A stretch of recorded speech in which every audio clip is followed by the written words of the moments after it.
just so perfect. And I love what they did when they did the nod to Chris Hunter in that montage in the beginning. I forgot which episode it was. Oh, that jump cut that they do? Yeah. I love that shot. Right? And then they had Anson like in the same head position as Hunter, and then it just kind of morphed out. I was like, oh, this is going to be some good stuff. Man. Yeah, they just jump cut. You know, because not everybody. We had a lot of knuckleheads at that point still trying to argue that Discovery wasn't Prime Universe.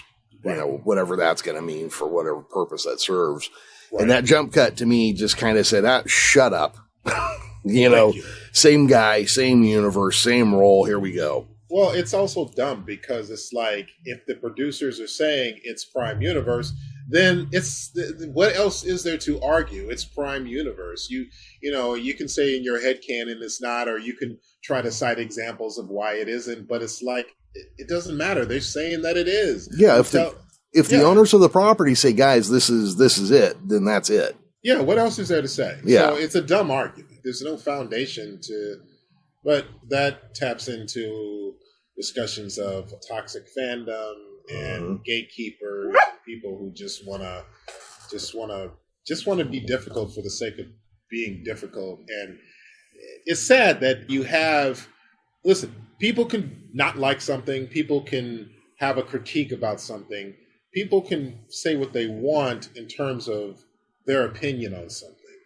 But when you become ridiculous in the discussion and you just, I don't know, when you just become just difficult for no reason, it's just like, why is this breath being even taken right now? Yeah. Why is this air being? It's like it doesn't make sense. This is like you go on some of the comment discussion boards and you just read certain things, and I'm just like, guys, just enjoy Star Trek. Oh yeah. Well, I don't know if you spend as much time on YouTube as I have in the last few years. I was watching a lot of the Star Trek news before all the stuff had rolled out. I mean, long before they announced Strange New Worlds or anything else, right? Mm-hmm. Yeah. And I'm watching, there's this handful of cats out there that put out, I swear, the same video every week about how Discovery's been canceled, Picard's never going to make it to air, right. Paramount doesn't really own the rights to Star Trek, they're licensing them from J.J. Abrams. Just like all this ridiculous stuff, and they're repeating it week after week. And I'm just like, why do you do this to yourself, let alone your viewers or listeners, you know? It's almost like they're trying to justify them saying things like, oh, it's not real Star Trek. It's only Star Trek in name only. Or kind of like what you were saying, oh, the name was licensed out to J.J. Abrams, so all of that doesn't exist within the canon. It's not canon. It's not connected. And it's like, it is canon. It is connected. It's the Spock that we've known and loved for over 50 years went back in time into this other universe, and that's where the current movies are. It's the same Spock. Stop it. Yeah, it just... Knock it off, guys. It's like that time I got stuck waiting to meet Adam West and Burt Ward at a convention. My ex-wife left me there by myself, and I got to looking around at the rest of the line, and I could just think, you're not my people. Why? Because they were younger? Or? They were all younger, and I don't think they knew who they were going to meet, and they were all in costumes and all this stuff, and I'm like wearing a white button-down shirt and, dress boots. I mean, don't underestimate the fandom. No. I'm not taking it out on them. It's just that when you look around and you realize, oh, the rest of you guys and me, we're not actually on the same thing here. We're kind of coming at this from different points of view. So those guys on YouTube, may or may not be fans, but I know they're not with me, Right. Yeah. Right. So I have a theory, and my theory is this. This is really towards the toxic people.